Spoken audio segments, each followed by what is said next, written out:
Hey guys, this is Amy with Flower Moxie. We're here talking about Tweedia today. If our video has helped you, then like or subscribe below and visit flowermoxie.com for more education and to shop your DIY wedding flowers.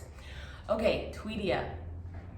I love this stuff and hate it because it's delicate and fussy. It's very beautiful and it's kind of my go-to for a blue flower. Honestly, there isn't a ton of blue flowers. It's probably the rarest flower color.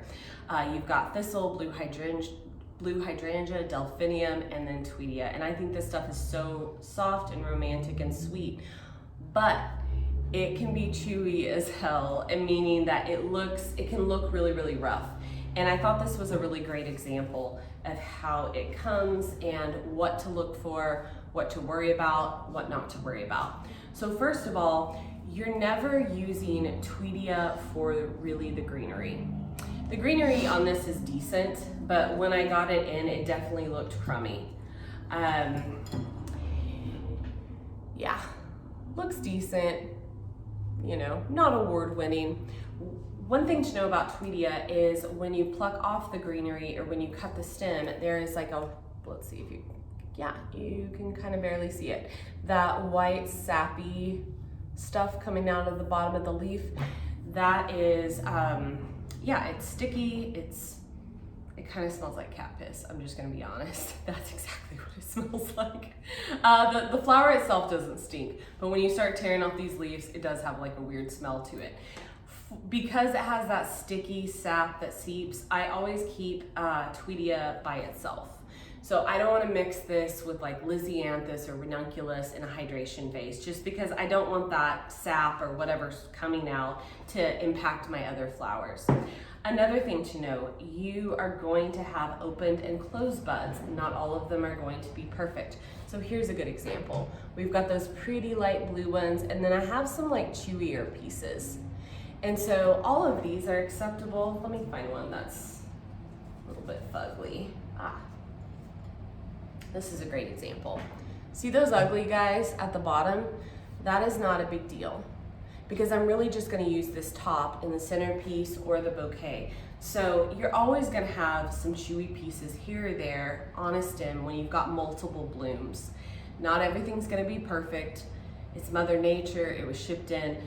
So you have to work your product, you have to clean your product. So in this case, I would just pinch or snip off the ugly pieces.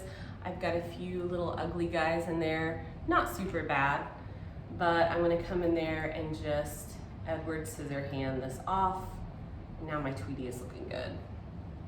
So sometimes they can come in kind of closed. If you want them to encourage them to open, give them a fresh cut, put them in slightly warm water, let them sit out. If you feel that they're, what's the word? Like if you feel like they're already open and you feel like they look kind of chewy, you can always pop these guys in your refrigerator. But remember the refrigerator rules. You want to turn it on the warmest setting. You want to bag up your veggies, any fruit, because they release a gas that can damage the blooms. And you don't want to shove these guys to the back of the fridge because that's usually the coldest. So right now, obviously it's cold outside. It's, you know, kind of chilly inside. It's just fine. But if this was a hot weather month, like in the summer, I just tend to know these are a little bit more delicate. So once I process them and prep them, I'm going to put them in the fridge until I'm ready to design with them. So we're using Tweedia just for those little sweet blue embellishments. And as long as, you know, the tops are looking good, they might be a light blue like this, they might be a little bit purple, then the Tweedia is just fine. Chewy leaves, don't worry about it. You aren't using these for the leaves. They're gonna be weird and fugly. You'll see little white marks on them. That's from that white sap.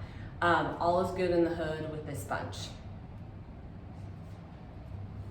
If you have any questions, leave them in the comments below. And again, always ask us if you have any floral questions.